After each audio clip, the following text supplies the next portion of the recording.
नमस्कार, बहुत स्वागत है आपका MH1 प्राइम पर। मैं हूं दीपक अरोड़ा। दोस्तों, हम बात करेंगे एक ऐसे प्रदेश की जो अब तक हमेशा से अपनी खूबसूरती के लिए, पहाड़ों के लिए और वातावरण के लिए देश भर में और विदेशों में प्रसिद्ध रहा है। लेकिन आज वो प्रसिद्ध है, आज वो चर्चा का विषय है वो प्रदेश किसी और कारण से। वो चर्चा का विषय है राजनीतिक सरगर्मियों के बढ़ने की वजह से। हम बात कर रहे हैं चंडीगढ़ से सटा हुआ प्रदेश हिमाचल प्रदेश की बात कर रहे हैं। इसी साल के अंत में हिमाचल प्रदेश में विधानसभा के चुनाव होने हैं, जिसको लेकर हिमाचल प्रदेश के अंदर राजनीतिक सरगर्मियां पूरे जोरों शोरों से पूरे प्रदेश भर में चल रही है। सभी पार्टियों ने अपनी पूरी ताकत झोंक रखी है। उसी पर चर्चा करने के लिए, आने वाले हिमाचल प्रदेश के अंदर विधानसभा चुनावों को चर्चा करने के लिए हमारे साथ कांग्रेस के कार्यकारी अध्यक्ष श्री राजेंद्र राणा जी मौजूद हैं। आज हम उनसे इस आने वाले चुनावों को लेकर और कांग्रेस की क्या रणनीति रहेगी और बाकी पार्टियों का वो इस चुनाव के अंदर क्या भविष्य देखते हैं, क्या स्कोप देखते हैं, उसको लेकर हम चर्चा करेंगे। हमारे साथ मौजूद हैं कांग्रेस के कार्यकारी अध्यक्ष राजेंद्र राणा जी। राजेंद्र राणा जी, बहुत बहुत स्वागत है। आपका बहुत बहुत शुक्रिया। सर, सबसे पहला सवाल, अभी कुछ ही महीनों में विधानसभा के चुनाव होने वाले हैं हिमाचल प्रदेश के अंदर। आप क्या मानते हैं कि कांग्रेस पार्टी इन चुनावों को लेकर कितनी तैयार है?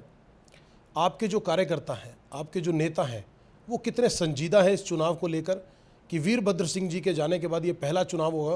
क्योंकि पिछले काफ़ी सालों से लगातार निरंतर कई दशकों के जाने के बाद, वीरभद्र सिंह जी के ना होने के बाद ये पहली बार कांग्रेस पार्टी चुनाव में उतर रही है। आपके खुद के पास कार्यकारी अध्यक्ष की जिम्मेवारी है, एक बेहद जिम्मेवारी वाले पद पर इस वक्त हैं आप हिमाचल प्रदेश में जो संभाल रहे हैं। क्या मानते हैं कांग्रेस पार्टी कितनी तैयार है चुनाव के लिए? देखिए, कई प्रश्न आपके आगे हैं।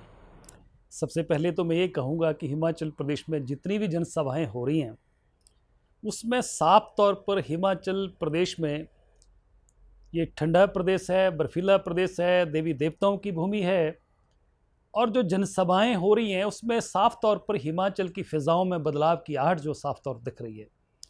और जो लोग कार्यक्रमों में आ रहे हैं और जो कार्यकर्ताओं में जोश है, वो साफ तौर पर देखा जा सकता है कि हिमाचल प्रदेश में आने वाले दिनों में 2 महीने के बाद जो चुनाव हैं उसमें साफ तौर पर कांग्रेस की सरकार जो है बनना तय है। और क्यों तय है कि हिमाचल प्रदेश में कई मुद्दे हैं और उन मुद्दों को लेकर प्रदेश की जनता में सिटिंग गवर्नमेंट के खिलाफ गुस्सा है। और आपने देखा होगा कि जिसकी सरकार होती है उपचुनाव भी वही सरकार अक्सर जीतती है।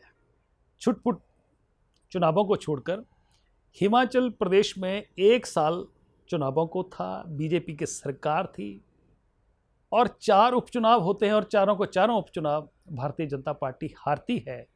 तो इसका मतलब है कि हिमाचल प्रदेश के लोगों ने मन बनाया है। वैसे भी हिमाचल प्रदेश का इतिहास है कि 5 साल बाद सरकार बदलते हैं, परंतु इस बार सरकार बदलने के पीछे कई कारण हैं। पहला कारण कि लोग महंगाई से तंग आ चुके हैं।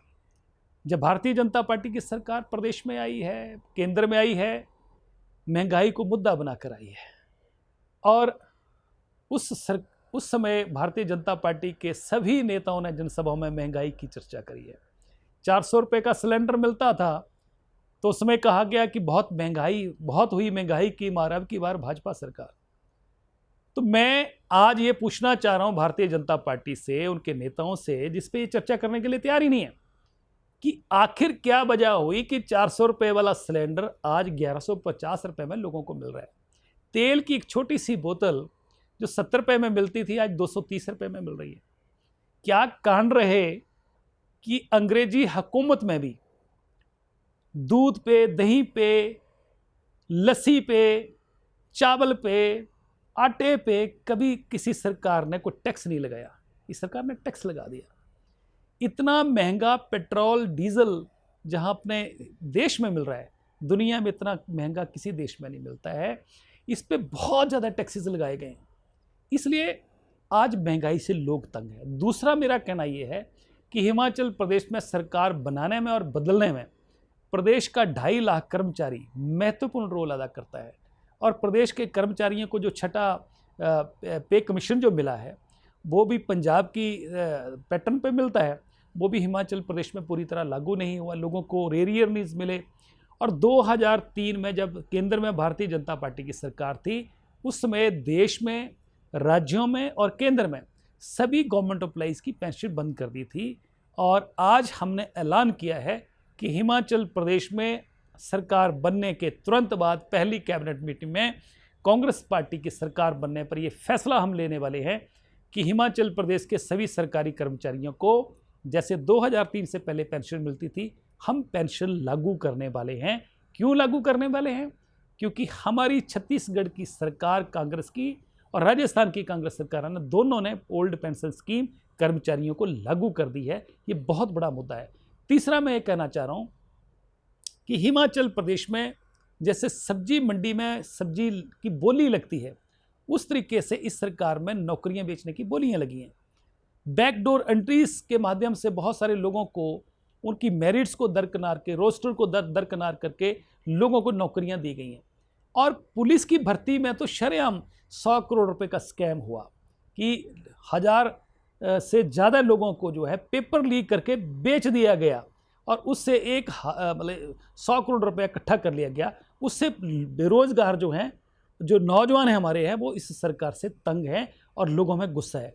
और सबसे बड़ा पॉइंट, हिमाचल प्रदेश पहाड़ी राज्य होने के नाते हिमाचल प्रदेश के नौजवान देश की सेवा में, खास तौर पर भी आर्मी में, सेना में जो देश की सेवा करते आए हैं, अगर कहीं कुर्बानियाँ देने की ज़रूरत भी पड़ी है तो हिमाचल प्रदेश के नौजवानों ने कुर्बानियाँ दी हैं। शहीद हुए हैं तो हिमाचल प्रदेश के ज़्यादा लोग शहीद हुए हैं। आज आर्मी में जो लोग जाते थे उनके सपनों पे सरकार ने पानी फेर दिया। 4 साल के लिए अग्निवीर जो भर्ती करने जा रहे हैं ना, उनको मैंने कहा, पहले भी कहा कि ये सरकार चली थी फौजियों को 1 रैंक 1 पेंशन देने और पहुंच गई 9 रैंक 9 पेंशन देने। तो नौजवानों में जो गुस्सा है, उनके अभिभावकों में जो गुस्सा है, और जिन बच्चों ने 2.5 साल से इंतजार कर रहे थे, 2.5 साल से सेना में भर्ती नहीं करी, और जिन लोगों ने पेपर पास कर लिया था, फिजिकली टेस्ट पास कर लिया था, इंतजार कर रहे थे हमें कब हमारा जो है वो अपॉइंटमेंट लेटर आएगा, उन पे सब पे इन्होंने पानी फेर दिया और कह दिया कि किसी की नियुक्ति नहीं होगी।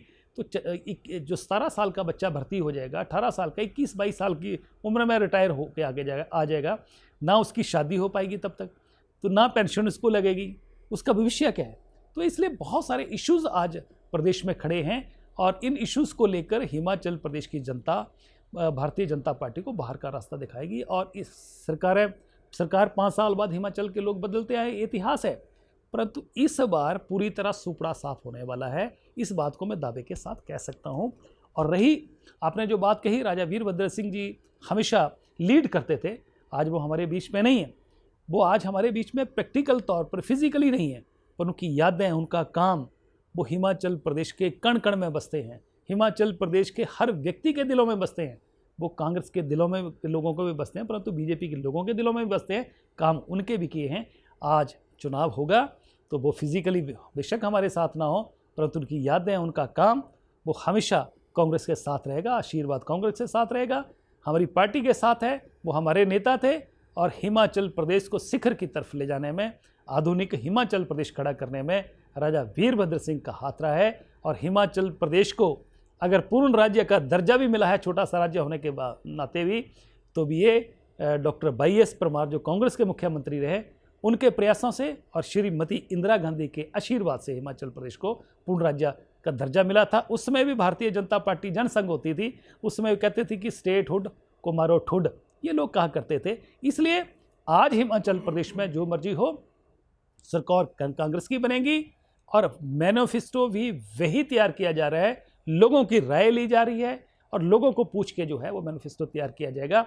लोगों द्वारा चुनी हुई सरकार, लोगों की इच्छाओं के मुताबिक चलने वाली सरकार, ऐसी सरकार हम लोग देने वाले हैं और हर वर्ग का जो है वो ध्यान रखा जाएगा। और हमने घोषणा करी है कि हिमाचल प्रदेश में सीधे तौर पर 1 लाख सरकारी क्षेत्र में नौकरियां हम नौजवानों को देने वाले हैं और 4 लाख प्राइवेट सेक्टर में देने वाले हैं और 680 करोड़ रुपए का प्रावधान हम बजट में करके जो है इंटरेस्ट फ्री लोन नौजवानों को अपना रोजगार जो है शुरू करने के लिए दिया जाएगा, जिसमें 10-10 करोड़ रुपया हर चुनाव क्षेत्र में जो है वितरित किया जाएगा और उस चुनाव क्षेत्र के लोगों को जो है, नौजवानों को जो है अपना कारोबार शुरू करने के लिए इंटरेस्ट फ्री जो है हम लोन देने वाले हैं, ताकि हमारे नौजवानों को रोजगार मिले और फिर से हिमाचल प्रदेश में जो है विकास शुरू हो और फिर से हिमाचल प्रदेश जो है वो खुशहाली की ओर आगे बढ़े। राणा जी, आपने बड़ी महत्वपूर्ण कई ऐसे पहलुओं की चर्चा किया और उस तरफ चिन्हित किया आपने अपने इस जवाब के अंदर। एक सवाल, हालांकि इसमें से कई सवाल ऐसे निकल के आता है जिसके बारे में अभी साक्षात्कार के दौरान मैं आपसे सवाल चाहूँगा, उनके ऊपर भी चाहूँगा आपसे। एक सवाल जो आपने बड़ी मजबूती के साथ एक बात रखी कि आपका मानना है कि भारतीय जनता पार्टी की, वैसे तो हिमाचल प्रदेश के अंदर एक ट्रेंड रहा है कि 5 साल के बाद यहाँ के लोग सत्ता परिवर्तन करते हैं अमूमन, और एक सरकार कभी भारतीय जनता पार्टी रही तो कभी कांग्रेस रही, एक निरंतर पिछले सालों का यहाँ का ट्रेंड दिखाता है। लेकिन आपका ऐसा मानना है कि जो आपने बड़ी सही बात इंगित की, अमूमन ट्रेंड ऐसा ही दिखाता है कि जब भी सरकार जो सत्ता के अंदर होती है उसके रहते हुए कभी भी उपचुनाव होता है तो उसका निश्चित तौर पर या सीधे तौर पर फ़ायदा जो है सत्ताधारी सरकार को जाता है कि जो सरकार उस टाइम पर काबिज होती है उसके ऊपर। लेकिन यहाँ पर थोड़ा सा उसके विपरीत परिस्थिति हुई कि जब अभी पिछले कुछ समय पहले जब हिमाचल के अंदर उपचुनाव हुए लोकसभा और विधानसभा के, उस दौरान सारी की सारी सीटों पर कांग्रेस पार्टी को विजय मिली और कांग्रेस पार्टी ने उस चीज़ का बड़ी मजबूती के साथ प्रचार प्रसार किया कि भारतीय जनता पार्टी की हिमाचल प्रदेश की जयराम ठाकुर सरकार लोगों का विश्वास खो चुकी है, लोगों के अंदर से उनका मोह भंग हो चुका है। इसीलिए लोगों ने समय से पहले ही रिफ्लेक्शन दिखा दिया कि लोग आज कांग्रेस के पक्ष में है और जो लहर कांग्रेस के पक्ष में है। इसको लेकर जब जनता में बात की गई या भारतीय जनता पार्टी से सवाल किए गए, जयराम ठाकुर जी से सवाल किए गए कि कांग्रेस पार्टी की तरफ से ये कहना है कि आपका मोह भंग हो चुका है, तो उनका और उनके सारे साथियों का, भारतीय जनता पार्टी के लोगों का कहना था कि ये श्री वीरभद्र सिंह जी के जाने से जो सहानुभूति की लहर थी, ये वो लहर के चलते कांग्रेस पार्टी को उसका बेनिफिट मिला। क्योंकि जो आदमी प्रदेश का मुखिया, 5 बार प्रदेश का मुखिया रहा, जिसने प्रदेश के लिए इतने सालों तक, इतने लगातार 35, 40, 50 साल तक राजनीति की, उस प्रदेश को दिए हो, ये उसके लिए सहानुभूति की लहर थी। इस पर क्या कहना चाहेंगे? क्या आप भी मानते हैं कि उस सहानुभूति का उसका फायदा मिला, या केवल और केवल आप मानते हैं कि भारतीय जनता पार्टी को खारिज कर दिया था लोगों ने और उसका एक ट्रेंड दिखा दिया कि खारिज कर दिया उसको? मैं साफ तौर पर कहना चाहूँगा कि राजा वीरभद्र जी का आशीर्वाद उपचुनावों में भी रहा है और इन चुनावों में भी राजा वीरभद्र जी का आशीर्वाद रहेगा। रही खारिज करने की बात, खारिज करने के लिए तो दस्तखत जो है वो हिमाचल प्रदेश की जनता ने किए हैं, और ये तो ट्रेलर था, पिक्चर तो नवंबर में जारी होगी, फिल्म अभी आने वाली है, तो फिल्म जो है वो देखने के लिए तैयार रहे। तो हिमाचल के लोग तैयार रहे। और हिमाचल प्रदेश के लोगों में, मैं व्यक्तिगत तौर पर आपको बता रहा हूँ, मैं पब्लिक आदमी हूँ, चुना हुआ व्यक्ति हूँ, लोगों के बीच में रहता हूँ, प्रदेश में घूम रहा हूँ, लोगों में सरकार के प्रति भारी गुस्सा है।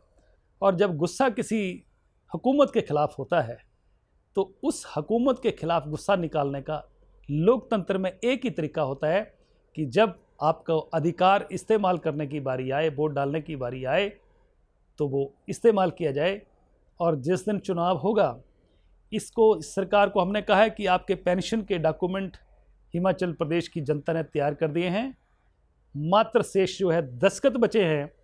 और जिस दिन चुनाव होंगे, हिमाचल प्रदेश की जनता दाहिने हाथ की इस फिंगर को इस्तेमाल करके, इस उंगली को इस्तेमाल करके बटन दबा के साइन करेगी और ये सरकार पूरी तरह पेंशन जाएगी। और अभी सेशन हमारा चलने वाला है, 10 तारीख से शुरू होने वाला है, तो हम कहेंगे सरकार को कि फेयरवेल पार्टी दिसंबर की बजाय, क्योंकि दिसंबर में आप आएंगे नहीं, आप सेशन तो, नहीं देना चाहेंगे, तो दिसंबर, इसको अगस्त महीने की 13 तारीख सेशन का आखिरी दिन होगा, हम उसी दिन इनको निवेदन करेंगे कि भाई आपको मौका नहीं मिलेगा तो फेयरवेल पार्टी के लेने के, आप अभी फेयरवेल पार्टी ले लो, क्योंकि ये लोगों का मन है। हम जो बात कर रहे हैं प्रदेश के लोगों के मन की बात कर रहे हैं, और लोगों ने मन बनाया हुआ है। और लोगों के साथ जो वायदा खिलाफी हुई है, लोगों के साथ जो सरकार ने वायदे किए थे, इन्होंने रोज़गार के वायदे किए थे, महंगाई कम करने के वायदे किए थे, कर्मचारियों को उनके हक दिलाने की बात कही थी, इन्होंने हर पंचायत में ग्राउंड बनाने की बात कही थी, जो इन्होंने घोषणा पत्र के नाम पर एक दृष्टि पत्र जारी किया था, जिसका नाम घोषणा पत्र का दृष्टि पत्र इन्होंने दिया था। मैंने तो कई बार विधानसभा में कहा कि उस दृष्टि पत्र पर जो है आपकी दृष्टि नहीं गई है, इसलिए अब लोगों की दृष्टि आपके ऊपर नहीं पड़ने वाली है। लेकिन राणा जी, आप क्या मानते हैं, अभी हाल फिलहाल में ही 5 प्रदेशों के अंदर विधानसभा के चुनाव हुए थे, मार्च के अंदर नतीजे आए, पंजाब के अंदर आम आदमी पार्टी की सरकार बनी जहां कांग्रेस की सरकार थी, और बाकी 4 प्रदेशों के अंदर भारतीय जनता पार्टी की। अगर भारतीय जनता पार्टी की इतनी ज़्यादा वादा खिलाफी और लोगों में इतना ज़्यादा रोष है, तो ऐसे क्या बात है कि जो बाकी प्रदेश के लोगों को ये चीज़ नज़र नहीं आई और केवल हिमाचल प्रदेश के लोग ही उसको लेकर जागरूक हो चुके हैं? देखिए, कांग्रेस की सरकार पंजाब में थी, उसने क्या किया, यूपी में सरकार थी, उसने लोगों के साथ क्या वायदे किए थे, पूरे किए नहीं किए। उत्तराखंड में सरकार ने वायदे किए थे, पूरे हुए नहीं हुए, वो उन प्रदेशों की बात है। हिमाचल प्रदेश में सरकार बीजेपी की बनी है, उसने हिमाचल प्रदेश के लोगों के साथ वायदा खिलाफी की है या नहीं की है, ये तो हिमाचल की जनता तय करेगी ना, ये यूपी वाले और पंजाब वाले नहीं तय करेंगे। पिछली बार 2017 में पंजाब में सरकार तो कांग्रेस की बनी, तो इसका मतलब ये नहीं कि हिमाचल में भी कांग्रेस की सरकार बन गई। तो हिमाचल प्रदेश एक इंडिपेंडेंट स्टेट है और इंडिपेंडेंट स्टेट अपना फैसला करेगी। और मैं इसको बड़े कॉन्फिडेंस के साथ कह रहा हूँ, मीडिया आपके कैमरे के सामने कह रहा हूँ कि इस बार हिमाचल प्रदेश में भारतीय जनता पार्टी का पूरी तरह सुपड़ा साफ होने वाला है। इनका कोई भी तंबू आपको मिलने वाले, सब तंबू उखड़ने वाले हैं, चाहे ये किसी को भी बिठा दें। और जिस तरीके से भारतीय जनता पार्टी के नेताओं में अहंकार हो गया है कि लोग तो जैसे इनके जैसे वो कहते हैं कि मुजारे हों और वोटर इनका मुजारा हो, पक्का हो, जैसे एम्प्लॉइज़ होते हैं, तो ऐसा नहीं है। हिमाचल प्रदेश के लोग खुददार लोग हैं और बुद्धिजीवी लोग हैं, पढ़ी लिखी स्टेट है, यहाँ लोग फैसला अपना खुद करना जानते हैं। और जिस तरीके से भारतीय जनता पार्टी के लोग जो है जिस तरीके से घमंड में चूर हो चुके हैं, सत्ता के नशे में चूर हो चुके हैं, इनको जवाब आने वाले समय में जनता खूब देगी। एक चीज़ और राणा जी, मैं आपसे मतलब बेहद संजीदगी के साथ इसका जवाब चाहूँगा। मैं जब भी किसी कांग्रेस के किसी सीनियर पॉलिटिशियन का या नेता का इंटरव्यू करता हूँ तो उनसे मेरी जिज्ञासा ज़रूर होती है जानने की। हम बात करते हैं कांग्रेस संगठन की। देखिए, कांग्रेस के अंदर आज से नहीं, वर्षों से देखने में मिला है कि गुटबाजी नाम की जो एक दिक्कत है वो हर जगह रही है। वो आप किसी प्रदेश का नाम लीजिए, अधिकतर सभी प्रदेशों के अंदर एक एक पद के लिए कई कई दावेदार होते हैं, जिसको लेकर ये कमोबेश स्थिति देखने को मिलती है। आप कांग्रेस पंजाब की बात कर लीजिए, सबके सामने रहा। आप राजस्थान की बात कर लीजिए, सभी प्रदेशों की बात कर लें तो अमूमन ये कहीं ना कहीं निकल गया था। अब बात करते हैं हिमाचल की। हिमाचल के अंदर भी कांग्रेस की जो केंद्रीय कमेटी है, उन्होंने वही फार्मूला लागू किया जो कांग्रेस के अंदर पंजाब में लागू किया था। 4 कार्यकारी अध्यक्ष और 1 अध्यक्ष का फार्मूला लागू किया गया हिमाचल के अंदर। मेरा एक सीधा सरल सा सवाल है, क्या कांग्रेस जो सेंट्रल केंद्रीय कमेटी है, क्या उनका या तो एक आदमी के अंदर विश्वास नहीं है कि उनको लगता है कि एक आदमी के अंदर वो लीडरशिप क्वालिटीज़ नहीं है कि वो पूरे प्रदेश के कांग्रेस के सारे वर्करों को, नेताओं को साथ लेकर चल सके, या इस वजह से कि दावेदार इतने ज़्यादा है कि उनको लगता है कि हर आदमी को प्लीज़ करना है, हर आदमी को प्लीज़ करना है, नाराज ना हो जाए, टूट ना जाए, तो यार इनको भी कोई ना कोई पद दे दिया जाए, कम से कम पार्टी में तो बने रहेंगे। इसको लेकर मैं आपसे बेहद संजीदगी से चाहूँगा, ये जो 4 कार्यकारी अध्यक्ष का फॉर्मूला कांग्रेस ने लागू किया है, ये क्या कारण है कि हर प्रदेश में कमोबेश देखने को मिल रहा है कि एक के बाद एक लागू किया जा रहा है? देखिए, ऐसा है कि हर पार्टी का जब संविधान बनता है तो समय समय पर उसमें संशोधन होता है, चाहे वो लोकसभा हो चाहे विधानसभा हो। कांग्रेस पार्टी का 137 साल का पुराना इतिहास है और समय समय पर बदलाव की ज़रूरत होती है। अभी भी उदयपुर में कई फैसले लिए गए। पहले हमारा बूथ अध्यक्ष और बूथ अध्यक्ष के बाद सीधा ब्लॉक अध्यक्ष बनता था, बीच में कोई कड़ी नहीं थी। इस बार इन्होंने मंडल अध्यक्ष, छोटे छोटे 25-25, 30 बूथों का मंडल अध्यक्ष नियुक्ति करने का फैसला लिया। उसी कड़ी में अगर कार्यकारी अध्यक्ष बनाए जा रहे हैं ताकि एक तो इलेक्शन ही रहे और यहाँ पर प्रदेश अध्यक्ष के ऊपर ज़्यादा बर्डन ना पड़े, उसका काम बांटा जा सके। और आज 4 कार्यकारी अध्यक्ष बनने पर काम बांटा गया है कि आप ये जो है इस पार्लियामेंट में एक्सक्लूसिव देखेंगे, आप ये काम आप देख लेंगे और जो प्रदेश के अध्यक्ष हैं उनका वजन कम होगा। तो ये एक संगठन की एक रणनीति है चुनाव लड़ने की। तो मैं नहीं समझता कि जिम्मेवारी मिलने से किसी का कोई वजन कम हो गया या ठीक है उसका वर्डन कम हो सकता है, परंतु कोई पावर नहीं छीन ली गई, ऐसा कुछ नहीं। आप पूर्ण रूप से मानते हैं कि जो ये फॉर्मूला है वो फॉर्मूला ठीक है? जितने ज़्यादा लोगों को आप इन्वॉल्व करेंगे, संगठन में एक प्रक्रिया होती है, जितने ज़्यादा लोग आप इन्वॉल्व करेंगे उतना आपका बर्डन भी कम होगा, लोग ज़्यादा आपके साथ जुड़ेंगे। तो हम कार्यकारी अध्यक्ष बने, हमें जिम्मेवारियाँ तय हो गई हैं, हम उस दिशा में आगे बढ़ रहे हैं। और हर पार्टी अपने हिसाब से करती है। कांग्रेस पार्टी का अपना एक एजेंडा लेके चली है, इसमें ज़्यादा से ज़्यादा लोग काम करें, इसलिए उसमें एक हिस्सा है। कांग्रेस पार्टी के अंदर एक बात और हमेशा से प्रचलित रही है कि जब जब कांग्रेस के शीर्ष नेतृत्व में कोई आदमी रहा या किसी प्रदेश के अंदर शीर्ष नेतृत्व पे कोई आदमी रहा, तो मोर और लेस वहाँ पर ऐसा प्रचलित रहा या ऐसी बात रही कि वहाँ पर पार्टी इस व्यक्ति विशेष की, मान लीजिए जब स्वर्गीय इंदिरा गांधी जी देश की प्रधानमंत्री जी तो कहा जाता था कि कांग्रेस इज श्रीमती इंदिरा गांधी जी। सोनिया जी आज राष्ट्रीय अध्यक्ष हैं और कांग्रेस पार्टी में, तो कहा जाता है कि कांग्रेस अगर है तो दैट इज़ सोनिया गांधी। हम पंजाब के अंदर बात करें तो पंजाब में जब तक कैप्टन अमरिंदर की सरकार रही तो उनका माना जाता था कि कैप्टन अमरिंदर ही कांग्रेस हैं, उन्होंने जो बोल दिया वो कानून है पंजाब के लिए। सिमिलरली यही परिस्थिति अगर हम हिमाचल प्रदेश की बात करें, 5 बार स्वर्गीय वीरभद्र सिंह जी यहाँ मुख्यमंत्री रहे, तो स्वर्गीय वीरभद्र सिंह जी जब तक यहाँ मुख्यमंत्री रहे तो वीरभद्र सिंह जी के नाम के साथ ये था कि कांग्रेस का मतलब हिमाचल प्रदेश के अंदर स्वर्गीय वीरभद्र सिंह जी ही है। ये बात किसी से छुपी नहीं है। अगर हम आज बात करते हैं, आज स्वर्गीय वीरभद्र सिंह जी इस दुनिया में नहीं है, आज उनकी प्रतिभा सिंह जी, उनकी धर्मपत्नी जी, उनके बेटे, वो भी पार्टी की कमान संभाले हुए हैं, फील्ड पर लोगों के बीच जा रहे हैं, जिम्मेवारी भी दी हुई है, आप सब लोग भी है। क्या मानते हैं कि जो ये इस तरह से एक हिमाचल प्रदेश के अंदर जो एक कल्चर रहा है, जो एक ट्रेंड रहा, या जिस तरह से वहाँ पर वीरभद्र सिंह जी का नाम को लेकर रहा, क्या उसको उसी नाम को लेकर ही आज भी चलेंगे कि उन्हीं के सारे जो जिस तरह से उनका परिवार चलाता रहा राजनीति उसी दिशा और दशा में चलेगी, या आपको लगता है कि कांग्रेस पार्टी एक पार्टी के रूप में अपने आप को मजबूती से इंडिविजुअली एक पार्टी के तौर पर स्थापित करके आइडेंटिटी बनाने का काम कर पाएगी?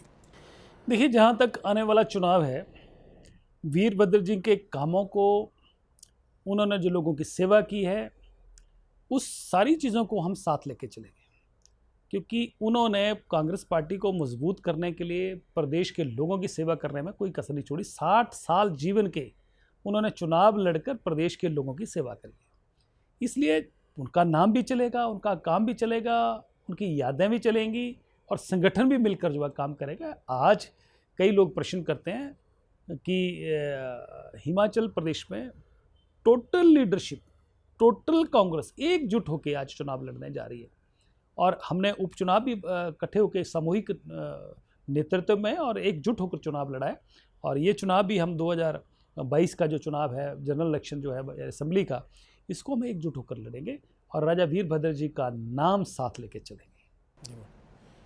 बात करते हैं राणा जी, चुनाव में आने से पहले कोई भी पार्टी जाती है, वो अपने चुनावी वायदे करती है, घोषणा पत्र जारी करती है। हालांकि आपने अपने पहले सवाल के जवाब में कुछ बातों की तरफ इंगित भी किया, इशारा भी किया आपने, लेकिन मैं सीधे तौर पे चाहूँगा कि आज इस MH1 प्राइम के माध्यम से आप जनता तक ये बात पहुँचाएँ अपनी।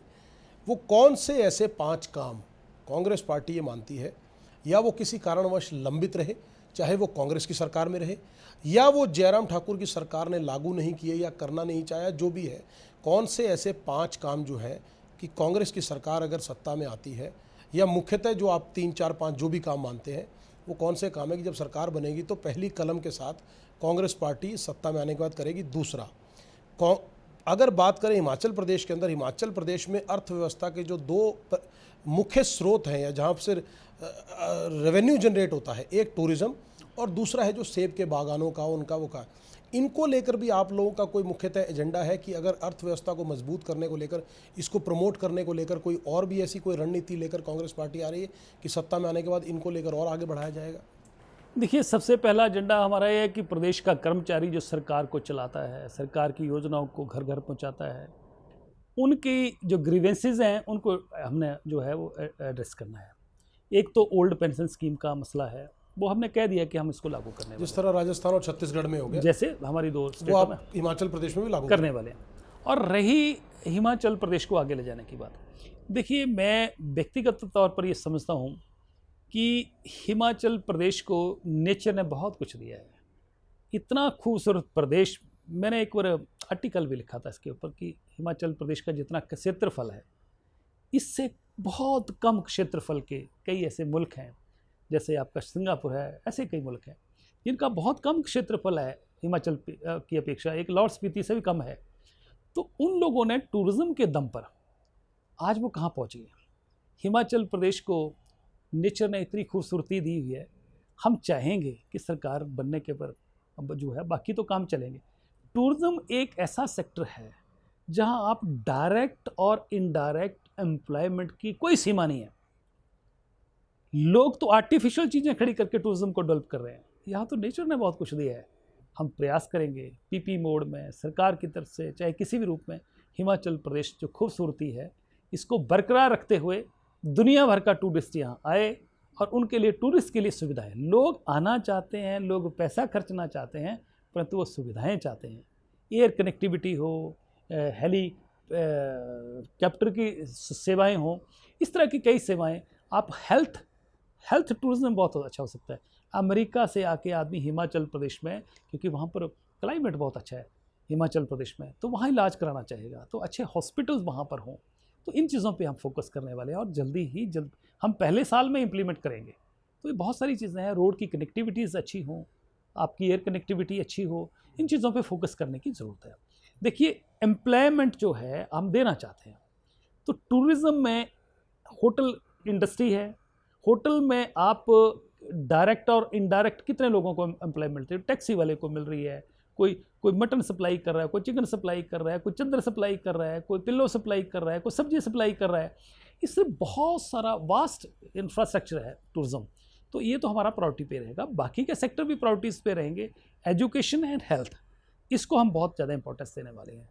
एजुकेशन को कैसे सुधारा जा सकता है, कैसे क्वालिटी एजुकेशन दी जा सकती है, कैसे हेल्थ को हम अच्छी सेवाएं दे सकते हैं।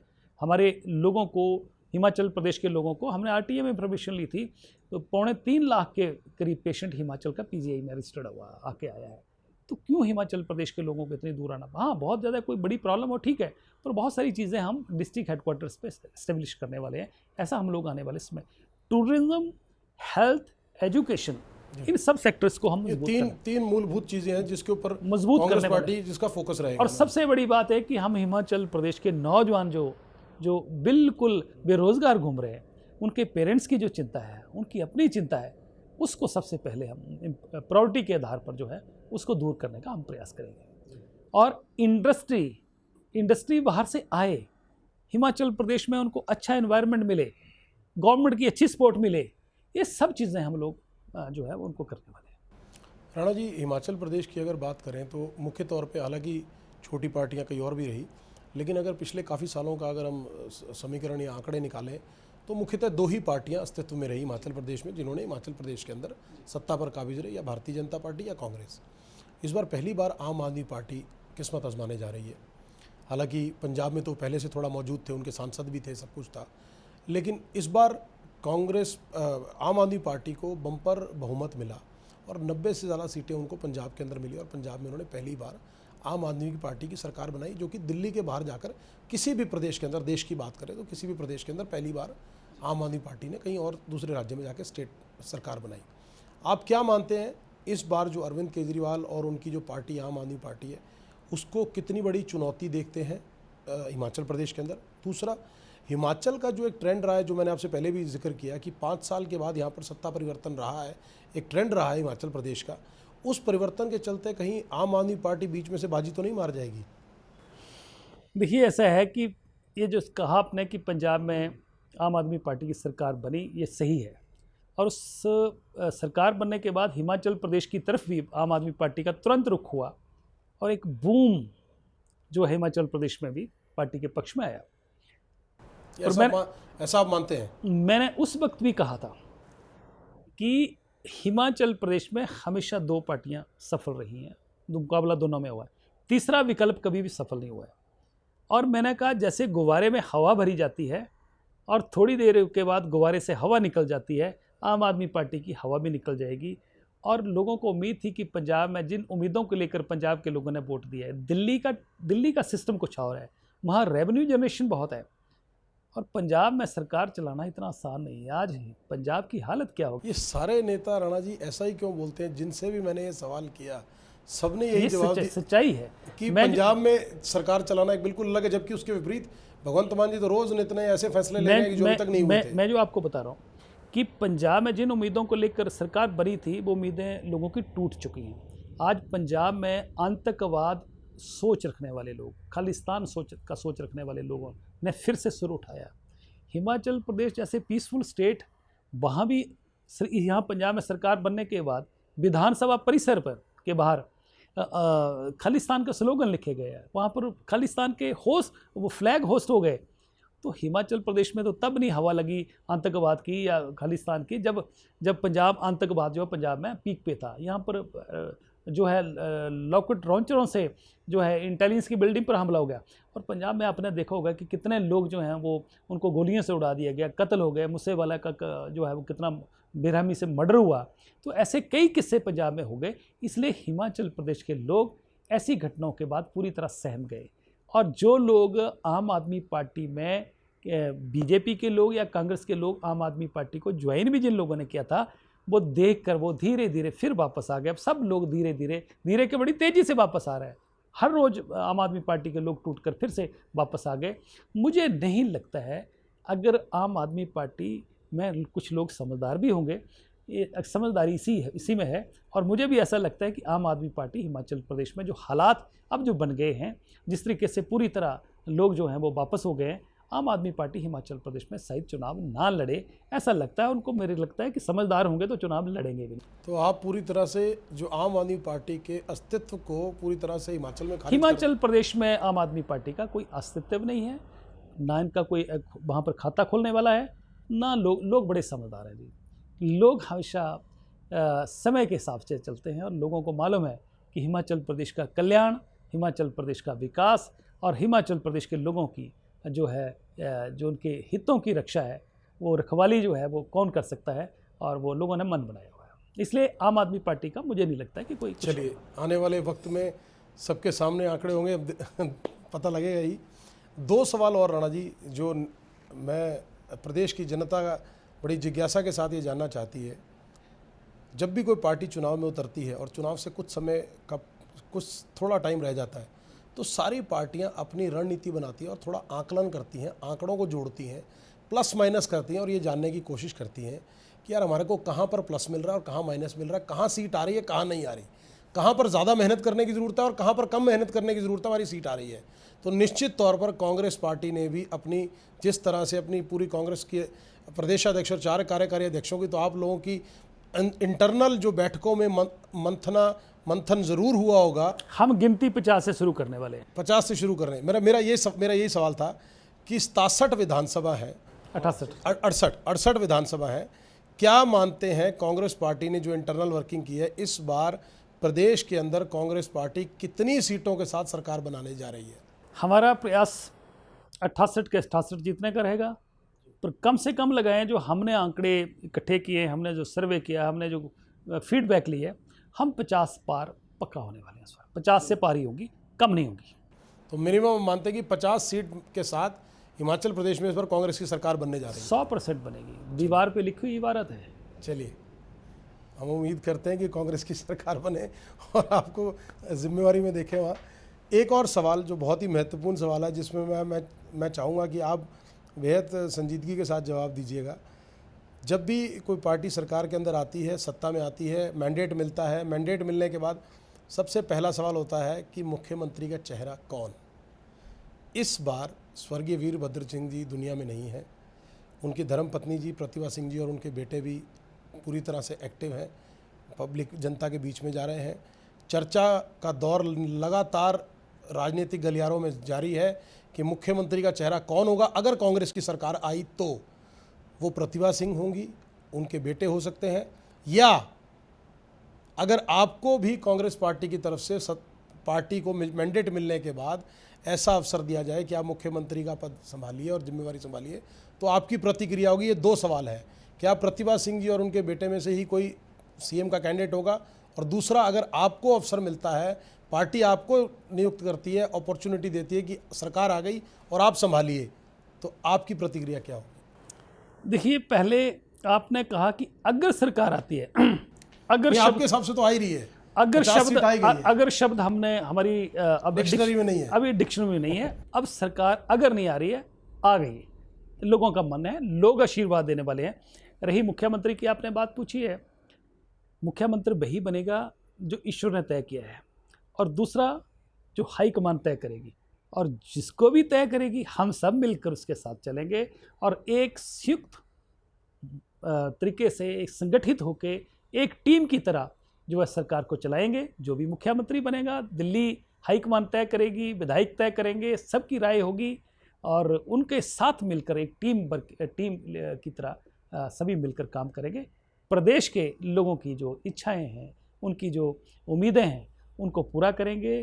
प्रदेश को विकसित करने के लिए, प्रदेश को शिखर की ओर ले जाने के लिए गरीब का एजेंडा, मजलूम का एजेंडा, बेसहारों का एजेंडा और लोगों को खुशहाल करने का एजेंडा लेके कांग्रेस पार्टी आगे बढ़ेगी। और मुख्यमंत्री कौन होगा ये आपको दिसंबर में ज़रूर बताएंगे, और तब तक इंतज़ार करिए।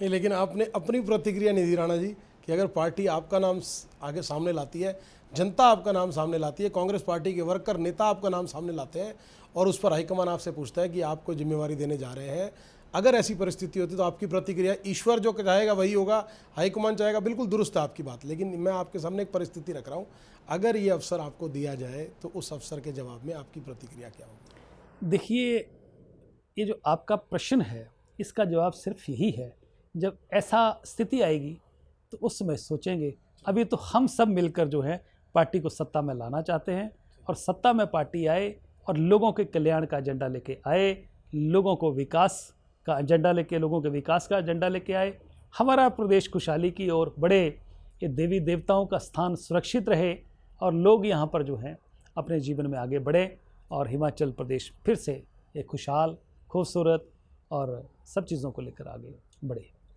एक महत्वपूर्ण पहलू, आमतौर पर जब आप किसी राज्य की बात करें और राज्य के अंदर जब विधानसभा के चुनाव हो तो आमतौर पर ये देखा जाता है, माना जाता है, लोगों के बीच में भी ये बात प्रचलित है, आमतौर पर भी बात देखी जाती है कि केंद्र के अंदर जिसकी सरकार हो, अगर उसी पार्टी की सरकार प्रदेश के अंदर भी आती है तो उस प्रदेश की सरकार को जो काम कराने हैं, जो फंड्स चाहिए उसकी डेवलपमेंट के लिए 100 तरह के केंद्र सरकार से पूरा सहयोग मिलता है और प्रदेश को वो खुशहाली की तरफ ले जाने में ज़्यादा मददगार मिलता है। अभी तक की अगर बात करें तो केंद्र के अंदर मोदी सरकार या भारतीय जनता पार्टी की सरकार जो है सत्ता पर है, उसी तरह अगर हिमाचल प्रदेश की बात करें तो यहाँ पर भी भारतीय जनता पार्टी की सरकार है। यहाँ के वर्तमान में जो मुख्यमंत्री हैं जयराम ठाकुर जी, उनका कहना है कि उन्होंने माननीय मोदी जी के सहयोग से और केंद्र सरकार के सहयोग से बहुत से ऐसे काम कराए हैं जो शायद कोई और सरकार होती तो हो सकता है उन्हें अप्रूवल ना मिलते हैं, समय लगता है या जो भी होता। तो उनका मानना है कि उन्होंने बहुत से ऐसे काम कराए। मान लीजिए कि कांग्रेस पार्टी की सरकार आ गई और आपको एक सामंजस्य या तालमेल बिठाकर चलना है केंद्र की भारतीय जनता पार्टी की सरकार के साथ। आज तो हो सकता है कि आप बहुत से चुनावी वायदे कर दें, लेकिन परिस्थितियां ऐसी भी देखी गई हैं, पूर्व में भी परिस्थितियां ऐसी देखी गई हैं कि जब किसी राज्य के अंदर सरकार किसी और पार्टी की होती, केंद्र में हो, तो बाद में आरोप प्रत्यारोप लगाते हैं कि हमें केंद्र से सहयोग नहीं मिल रहा जी, हम करना चाह रहे हैं लेकिन केंद्र हमें सहयोग नहीं दे रहा या केंद्र हमें फंड्स नहीं दे रहा। ऐसी परिस्थिति अगर हो जाती तो क्या आपको लगता है कि वो सामंजस्य, वो तालमेल या हिमाचल प्रदेश को तब भी आप उतनी ही तरह विकास की तरफ ले जाएंगे अगर बीजेपी की जगह कांग्रेस की सरकार होती केंद्र में? तो आपने बहुत ही खूबसूरत प्रश्न कर दिया है और मैं इसका जवाब बहुत खूबसूरत तरीके से देने वाला हूँ। जवाब ये है कि 2012 से 17 के बीच में राजा वीरभद्र जी की सरकार, कांग्रेस की सरकार रही, तो हिमाचल प्रदेश ने विकास की दृष्टि से बहुत बड़ी एक लंबी छलांग लगाई, जो जिसने मांगा वो दिया। और 2017 में भारतीय जनता पार्टी ने प्रदेश के लोगों को इसी नाम पर ठगा कि डबल इंजन की सरकार होगी, तो 5 सालों में लोगों ने डबल इंजन की सरकार देखी है। हिमाचल प्रदेश वाला इंजन स्टार्ट नहीं हुआ और दिल्ली वाला इंजन नहीं, लगता है इनका फ्रीज हो गया। और उसका नतीजा क्या हुआ कि हिमाचल प्रदेश में 70 साल में जो कर्जा 45,000 करोड़ रुपया प्रदेश पर हुआ था, जयराम ठाकुर जी ने, उनकी सरकार ने 5 साल में ये कर्जा 45,000 करोड़ से 17,000 करोड़ रुपया पहुंचा दिया। सिर्फ 5 साल में 25,000 करोड़ और 17 साल में 45,000 करोड़ कर्जा। तो अगर केंद्र सरकार का इतना सहयोग होता तो 45,000 करोड़ की बजाय 50 भी हो जाता, 55 भी हो जाता, तो भी हम मानते। तो कितना सहयोग हुआ होगा केंद्र। और दूसरी रही, हिमाचल प्रदेश में अगर कांग्रेस की सरकार बनती है तो केंद्र सरकार से कोई हिमाचल प्रदेश कोई खैरात नहीं मांगेगा, अपना हक मांगेगा। हिमाचल प्रदेश की जनता भी टैक्स देती है, हिमाचल प्रदेश की जनता भी जीएसटी देती है, तो क्या अपना हक हिमाचल प्रदेश को नहीं मिलेगा? वो हिमाचल प्रदेश का हक हिमाचल प्रदेश को मिलेगा। और हम संसाधन, और भी बहुत नेचुरल संसाधन हिमाचल प्रदेश में बहुत हैं, हम उनका भी दोहन करेंगे और हिमाचल प्रदेश को आर्थिक दृष्टि से मजबूत करेंगे। आज देश में हो क्या रहा है? आज देश में कोई आदमी सरकार के खिलाफ, हुकूमत के खिलाफ आवाज़ उठाता है, अगर कोई जन विरोधी नीतियों के खिलाफ आवाज़ उठाता है, उसको देशद्रोही करार दे दिया जाता है। अगर और कोई आवाज़ उठाता है और सरकार की मुखालफत करता है, जो कि लोकतंत्र का व्यक्ति का अधिकार है, तो उसको ईडी और सीबीआई का खौफ दिखाया जाता है। तो ये सरकार तो, केंद्र वाली सरकार तो ईडी और सीबीआई के सहारे चली हुई है। लोगों को डराया जा रहा है, धमकाया जा रहा है। तो इसलिए हिमाचल प्रदेश के लोग सच्चे पुच्चे लोग हैं, कोई बेईमान नहीं है, ऐसा नहीं है।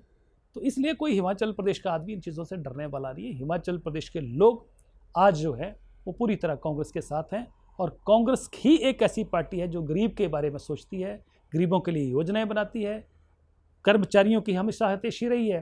तो इसलिए ये जितने मर्जी लालच दें, डबल इंजन का दें, लोगों ने डबल इंजन का नज़ारा भी देख लिया और वो सारे की सारी चीज़ें फेल हो चुकी हैं। अब लोग किसी भी बहकावे में जो है आने वाले नहीं है। बिल्कुल ये जो बहकाने वाले और ठगने वाले जो काम है वो हिमाचल के प्रदेश के लोगों के ऊपर बिल्कुल नहीं चलेंगे।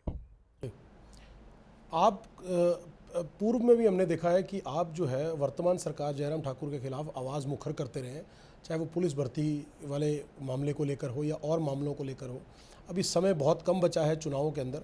जनता के बीच में जब आप जा रहे हैं तो जनता आपसे सवाल कर रही होगी, अपने एजेंडे तो पूछ ही रही होगी, आप जाकर बात कर ही रहे होंगे कि कांग्रेस पार्टी अगर आती है तो ये मुद्दे लेकर आ रही है, वो करती है। लेकिन आप जनता के बीच में जब जाते हैं तो जनता आपसे बात करती होगी, अपनी विचार रखती होगी, भावनाएं रखती होगी। जनता की भावनाओं से अवगत होने के बाद आपको क्या लग रहा है, वो प्रमुख बातें कौन सी निकल कर आ रही हैं भारतीय जनता पार्टी की, जो जहां पर पूर्णतः जयराम ठाकुर जी की सरकार जो है विफल रही, जहां लगता है कि जनता उनको इस चुनाव के अंदर घेरने वाली है, इस चुनाव के अंदर उन सवालों का जवाब मांगने वाली है? देखिए, चुनाव में अब पहले वाले चुनाव नहीं रहे। चुनाव में दो तरह का एजेंडा होता है।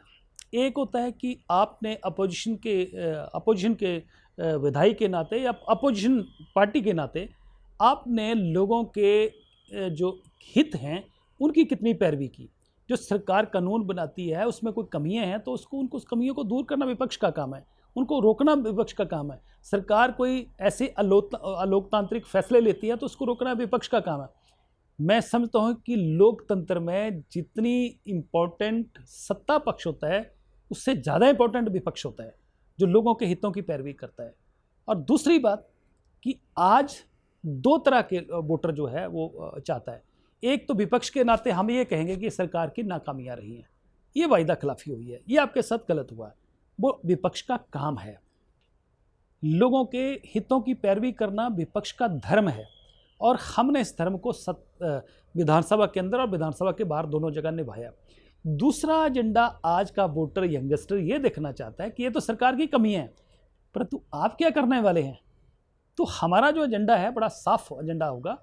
हम घोषणा पत्र भी बना रहे हैं तो लोगों की राय लेके बना रहे हैं। हम बिल्कुल जाएंगे कि हमारा एजेंडा ये है, हम आपके लिए करने वाले हैं।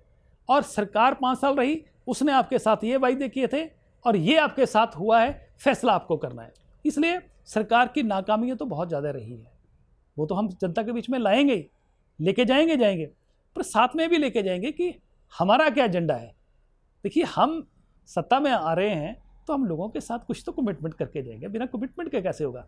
हम कमिटमेंट करेंगे और जो कमिटमेंट करेंगे उसको पूरा करेंगे और सोच के करेंगे। हम जो घोषणा पत्र बनाएंगे उसको पूरा चेक कराएंगे, हमारे ब्यूरोक्रेट्स को चेक करेंगे, और ब्यूरोक्रेट जो कह सकते हैं कि पूरी चीज़ें कैलकुलेट करके कि जिस चीज़ों को हम कर सकते हैं हम उन्हीं का वायदा लोगों के साथ करेंगे। अंतिम सवाल राणा जी, जितने भी पॉलिटिशियन से मैंने इंटरव्यू आज तक किया है, सबसे मेरा सवाल ये ज़रूर रहता है, चुनाव से पहले चुनावी घोषणा पत्र जारी करना इस देश की प्रथा है, चुनावी प्रथा है, जिसके चलते वो करता है। जो भी कैंडिडेट चुनाव के अंदर उतरता है, इलेक्शन के अंदर जाता है, वो बहुत बड़ी लंबी चौड़ी लिस्ट जनता के बीच में लेके जाता है। वायदे कर दीजिए, कोई पार्टी 50 घोषणा पत्र जारी करती, 50 पॉइंटर्स का घोषणा पत्र जारी करती है, कोई आदमी 10 पॉइंट बनाता है कि मैं ये काम कर दूंगा। जीतने के बाद, जैसे आपने भी कहा कि हम उसके बाद दुरुस्त इस चीज़ को सुनिश्चित करेंगे कि जो हम वायदे लेकर जाएं वो जनता के बीच में पूरे करें, क्योंकि इस देश के अंदर राइट टू रिकॉल का कानून नहीं है। उस परिस्थिति के अंदर अगर कांग्रेस पार्टी या कोई भी पार्टी जो आज विपक्ष में है, आज विपक्ष में रहते हुए आप लोगों के बीच में जाके ये कह रहे हैं कि हम ये चुनावी वायदे कर रहे हैं, हम ये चुनावी वायदे पूरे करेंगे और पूरे जनता को जो उम्मीदें पिछली सरकार से थी वो नहीं हुई, हम दुरुस्त करने का काम करेंगे, ऐसी परिस्थिति के अंदर मैं आपसे बड़ा इसमें जो गंभीरता से जवाब चाहूँगा, कांग्रेस पार्टी की तरफ से एक वक्तव्य चाहूँगा कि अगर कांग्रेस पार्टी अपने जो चुनावी वायदे करके जनता के बीच में जा रही है, जनता उनको मैंडेट देती है, सरकार चुनी जाती है, और उसके बाद अगर कांग्रेस पार्टी उन वादों को पूरा नहीं करती तो कांग्रेस पार्टी के लिए क्या नियम या दंडावली होनी चाहिए कि वो जनता में झूठे वायदे करके आई थी और करने के बाद पूरे नहीं कर पाई? देखिए, ऐसा है कि हमारी 3 मीटिंगें मैनिफेस्टो कमेटी की हुई हैं और हमने यही फैसला किया है कि हम ऐसा कोई वायदा नहीं करने वाले हैं जिसको हम पूरा ना कर सकें। इसलिए वायदा उतने करो, हम 50 वायदे नहीं करेंगे, हम 5 करेंगे, पर 5 पूरा करें। हम 50 की लिस्ट लेके जाएं वो ज़रूरी नहीं है। हम 5 अच्छे वायदे करें और 5 वायदों को पूरा करें, चाहे 10 को वायदा करें, 10 को पूरा करें उतने ही जितने लोगों को हम। अदरवाइज़ क्या है, आपका भी बिल्कुल सही है कि लोकतंत्र में और जिस तरीके से पॉलिटिकल पार्टी, राणा जी, इसमें मैं एक चीज़ कहूँगा, लोगों के जो मन की बात, जब हम जनता के बीच में जाते हैं, मैं वही बात करने वाला था, लोग उसके बाद बड़ा ही ठगा महसूस करते हैं।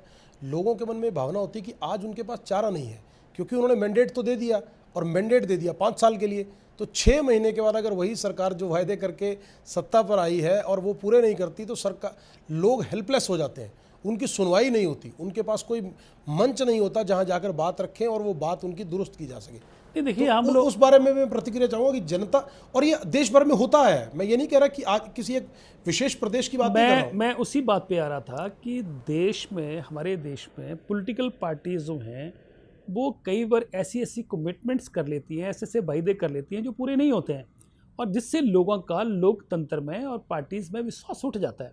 तो हम बार बार इस बात को दोहरा रहे हैं कि हम कोई ऐसा वायदा ना करें जो ना पूरा हो सके और हम एम्बेरस हों।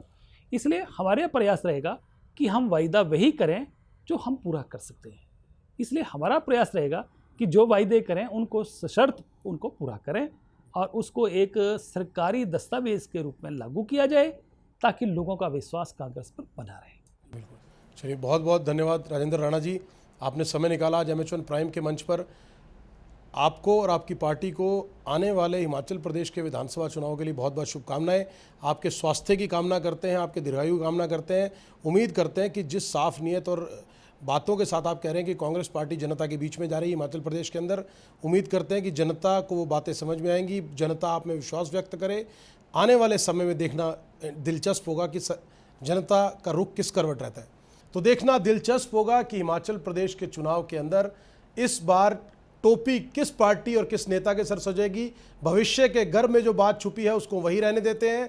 आने वाले समय में एमएच1 प्राइम की टीम हिमाचल प्रदेश के बीच में, लोगों के बीच में जाएगी, जनता का मन टटोलने की कोशिश करेगी और जानने की कोशिश करेगी कि इस बार ऊंट किस करवट बैठ रहा है। आप देखते रहिए एमएच1 प्राइम।